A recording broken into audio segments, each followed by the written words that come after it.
Right then, Andrew, let's talk strategy with online poker. How do you find the fish online, first of all? Well, with me, I will... Well, straight away, a good indication is if there's a waiting list at a table. If there's a waiting list for in a like a 5, 10, 10, 20 ring game, it tends to be because there's a weak player on that table. And what I would then tend to do is observe the table and see the weak player is, write some notes on them, and then constantly just be trying to look out for that certain player and trying to get on the table. And you can pretty much tell straight away if they're a weak player just from their betting tendencies and their style, because the fish, as they're called, are like the loose passive players that are playing a lot of hands and not playing them aggressively. So that's how will be able to know whether that this player isn't there to make a living, it's just there to gamble. Right. What do you think of online programs like Hold'em Manager? Are they any good?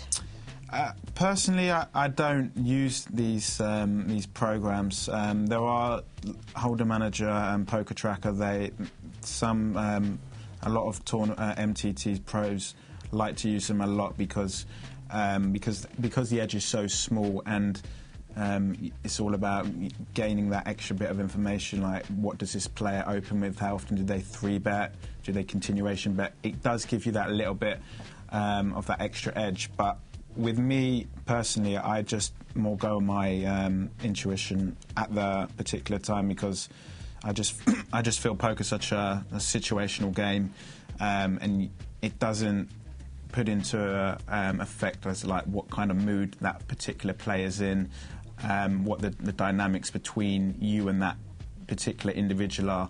So I'll will try and I don't tend to use it, because I find you can sometimes overuse it and overthink, and when you start overthinking, then you don't really get the optimal result.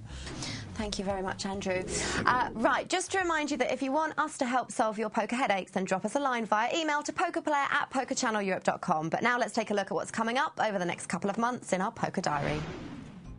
The EPT Grand Final moves out of Monte Carlo for the first time ever and heads 800 miles west to Madrid, where some of the best players in the world will battle in the €10,600 main event from May the 7th to the 12th. Don't miss the second leg of the brand new Poker Player UK Tour. The £110 one-day main event is hosted by Edinburgh's Gala Maybury Casino on May the 21st. And if you want to combine goodwill and poker, there's no better place than the Poker for Heroes charity event at Dusk Till Dawn on May the 29th. Well, there's plenty to look forward to, so be sure to join us next time when there'll be more news and views from the world of poker. But unfortunately, that's all we've got time for this month, so thank you very much for being here, Andrew. Thank you for inviting me. You're welcome. Have you enjoyed yourself? Yeah, it's been really good. Really enjoyed it. So hopefully I'll be back in the future. Maybe you will. I'll be back. I'll see you next time on the Poker Player Show. Bye-bye for now.